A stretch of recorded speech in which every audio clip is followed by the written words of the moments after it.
2 నిమిషాల మొత్తం తెల్లగా అయిపోతుంది. ఎందుకంటే ఇవి తక్కువ పర్సన్స్ యూజ్ చేసే ఏరియా కాదు. నెంబర్ ఆఫ్ పేషెంట్స్ యూజ్ చేయాలా, వాళ్ళకి ఎందుకంటే కొద్దిగా వీక్నెస్ ఉండడం రకరకాల యూజ్ చేస్తారు అని చెప్పలేదు. కానీ నువ్వు వ్యాక్సిన్ యూజ్ చేసి కదా బచ్చ వరకు మొత్తం తినడం మన ఈ 3 వల్ల సరే ఖాళీ యాక్సిడెంట్ తెచ్చుకోవచ్చు. ఒక 1/2 అవర్ వదిలేసి ఖాళీ క్లీన్ చేసి ముక్కుపడి తెల్లగా సిమెంట్ రావాలి.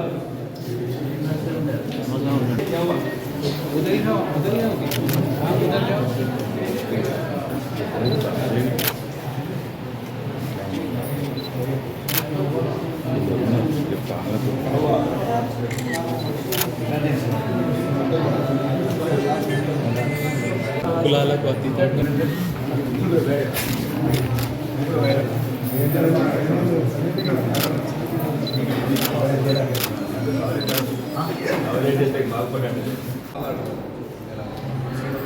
నలుగురు ఉంది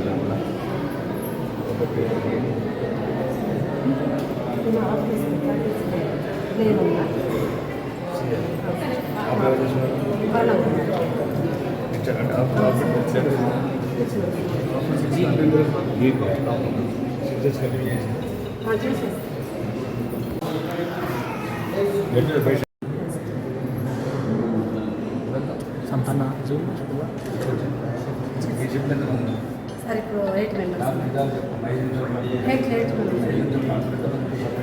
సరే 8 ఉన్నారు సార్. ఎంతమంది ఎంతమంది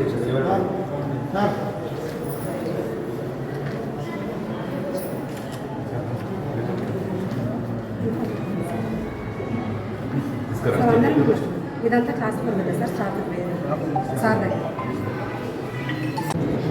క్లీన్ ఉంచుకోండి. పక్కన చెట్లు పూల చెట్లు పెట్టుకుంటే నేను ప్రజలకు అవేర్నెస్ కూడా చెప్పండి. అన్నిటికన్నా మనము అత్యంత కాదు, ఏదైతే సగము అవేర్నెస్ వల్లనే తగ్గుతాం. కొద్దిగా అంటే మీరు ఆయుర్వేదిక్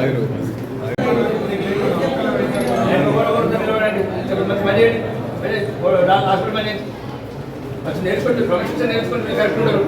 ఒకరి మీద ఎవరు పడుతున్నారు, మళ్ళీ ఒకరికొకరు రోగాలు వస్తాయి. అవి ముందే జబ్బులతో వస్తున్నారు. లైన్ కూడా ఇదేమన్నా ఒకరి ధర ఒకరికి వస్తుంది. కొంత దూరం దూరం కూడా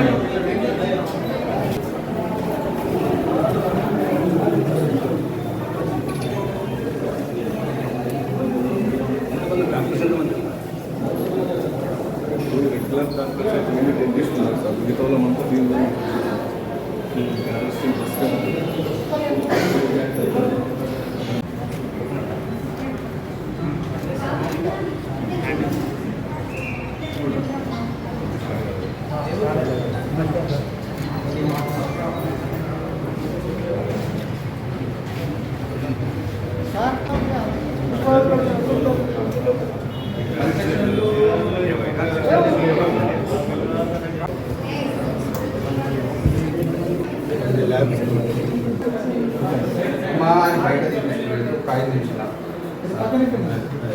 లైన్లో ఎవరైనా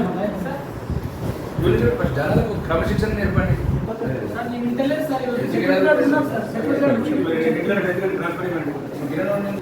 మళ్ళీ ఒకరు రోగం ఒకటి కడుతుంది, ఒకరి మూత ఒకరు కనుక్కుంటారు. దూరం నిలబడండి, చెప్పండి. తెలుసు హెల్త్ సెంటర్ అండి ఇది. చాలా చెప్పండి, అవగాహన పెంచండి. అవగాహన లేకుండా సగం రోగాలు వస్తాయి.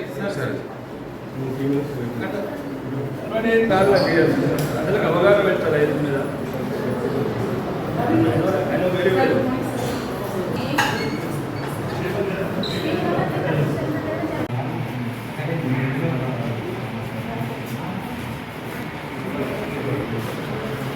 ఓకే. ఈరోజు ఆర్మూర్ ప్రభుత్వ ఆసుపత్రిని సందర్శించడం జరిగింది. ఇక్కడ ప్రజలు ఎదుర్కొంటున్న సమస్యలు ఏంటి, వైద్యం చేసేదాంట్లో మన ఇబ్బందులు ఉన్నాయా, డాక్టర్లకు కూడా వాళ్ళ ఇబ్బందులు తెలుసుకోవడం జరిగింది. ఇక్కడ ఉన్న పేషెంట్స్ అన్ని వార్డ్స్ తిరగడం జరిగింది. వైరల్ ఫీవర్స్ ఎక్కువ ఉన్నాయి. రెండోది ఇక్కడ చాలామంది మహిళలు కూడా సంతృప్తి వ్యక్తం చేశారు. డాక్టర్స్ కూడా బాగానే ఉన్నారు అంటున్నారు. కొన్ని ముఖ్యంగా ఏంటంటే ఇది డాక్టర్లకు ప్రజలకు సంబంధం లేని సమస్యలు చెప్తారు. మేమేం చేయలేము. నేను చెప్పింది అదే గౌరవనీయ ముఖ్యమంత్రి గారు కూడా మొదటి అసెంబ్లీ సమావేశాలలో 10 బెడ్లకు పేరుకు 100 బెడ్ల హాస్పిటలే ముఖ్యమంత్రి గారు, కానీ 10 బెడ్లకు సరిపడా డాక్టర్లు లేరు, డాక్టర్ స్ట్రెంత్ లేదు, లేకపోతే బెడ్స్ లేవు, కొన్ని ఫెసిలిటీస్ లేవు, ఎక్స్రే మిషన్ లేదు, కొన్ని ఇట్లాంటి విషయాలు కూడా నేను మొదలు చెప్పడం జరిగింది. కానీ ఇప్పటి వరకు గవర్నమెంట్ తరఫు నుంచి స్పందన రావట్లేదు. డాక్టర్లు కూడా ఏం చేస్తారు, ఆ ఎక్స్రే మిషన్ లేదు కాబట్టి బయటకోమంటున్నారు. పేషెంట్లు ఏమంటారు, అయ్యా మేము ఉన్నమే పేదోళ్ళము, మా దగ్గర డబ్బులు లేకనే గరీబోళ్ళం కాబట్టి ఈ హాస్పిటల్కి వస్తాము. ఇప్పుడు డాక్టర్ కూడా ఏం చేస్తాడు, మిషన్ ఉంటే ఎక్స్రే తీస్తాడు, సిటీ స్కాన్ మిషన్ ఉంటే సిటీ స్కాన్ చేస్తాడు డాక్టర్. రెండోది కొన్ని రకమైన బెడ్స్ కూడా వాళ్ళు ఇండియాలోకి వెళ్ళి తీసుకురారు. దీనివల్ల ఏంటంటే ఇప్పటి వరకు ఆర్మూర్లో మాత్రం ప్రత్యేకంగా డాక్టర్ల కొడుతుంది, నర్సెస్ కొడుతుంది. ముఖ్యంగా ఈ మెడికల్ ఇన్స్ట్రుమెంట్స్ ప్రజలకు కావాల్సిన పేదలకు కావాల్సిన ఎటువంటివి కూడా అందుబాటులో లేవు, అంటే అవైలబిలిటీ లేవు. అందుబాటులో అంటే వాళ్ళు తీసుకొస్తే అందుబాటులో లేకపోతే డాక్టర్ని అడగచ్చు. డాక్టర్ల పరంగా అయితే అందరూ సుమారు 90% పేషెంట్స్ సంతృప్తికరంగా చెప్పారు వాళ్ళ గురించి ఫీడ్బ్యాక్. దానివల్ల నేను చాలా ఇప్పటి కూడా డాక్టర్స్ అందరినీ ఒకసారి నాకు స్పెషల్లీ థ్యాంక్స్ చెప్తున్నా.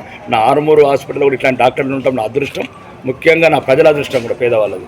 ఇక ముందు కూడా ప్రభుత్వాన్ని మీ ద్వారా అడుగుతున్నాను, దయచేసి ఇక్కడున్న ఎక్స్రే మిషన్ కావచ్చు, సిటీ స్కాన్ కావచ్చు, పేరుకే 100 పడకల హాస్పిటల్ పెట్టడం కాదు, ఆ 100 పడకల హాస్పిటల్లో ఏమేమి కావాలో మిషనర్స్ కానీ, పేషెంట్లకు కావాల్సిన బెడ్లు కానీ, ఇంకా మిగతా వసతులు కానీ అవన్నీ కల్పించాలని ఈ గౌరవనీయ ముఖ్యమంత్రి యనమల రేవంత్ రెడ్డి గారిని మరియు రాష్ట్ర వైద్య ఆరోగ్య శాఖ మంత్రి గారు దామోదర్ రాజనరసింహ గారిని చేతులెత్తి జోడించి అడుగుతున్నా. నన్ను మీ దక్షిణ తెలంగాణ శాసనసభ్యుడుగానే భావించండి. ఉత్తర తెలంగాణలో పుట్టడమే పాపం అయితే దయచేసి మమ్మల్ని క్షమించండి. మరి ఇప్పుడైతే మాకు ఛాన్స్ లేదు కాబట్టి మళ్ళా జన్మలోనో దక్షిణ తెలంగాణలో, కొడంగల్లోనో, ఖమ్మంలో పుడతాం. కానీ ఇప్పుడు మాకు తెలియక దేవుడు మమ్మల్ని ఇక్కడ ఆర్మూర్లో పుట్టించండు, మమ్మల్ని పేదవాళ్ళం కాబట్టి దయచేసి ముఖ్యమంత్రి గారు, హెల్త్ మినిస్టర్ గారు, హెల్త్ సెక్రటరీ గారు, హెల్త్ కమిషనర్ గారు, ఈ ఆర్మూరు కూడా తెలంగాణలో ఉంది. ఆర్మూరు పేద ప్రజలు కూడా పన్నులు కడుతున్నారు, ఈ తెలంగాణ రాష్ట్రంలో ఉన్నారు, వీళ్ళు కూడా మిమ్మల్ని ఎన్నుకున్నారు, వీళ్ళు కూడా ఓట్లు వేసారు. కాబట్టి దయచేసి తెలంగాణ మొత్తాన్ని సమంగా చూసి సమన్వయం చేసి ఈ వసతులను కల్పించాలని మిమ్మల్ని చేతులెత్తి ప్రార్థిస్తున్నాను. Thanks for watching. Like, share and subscribe.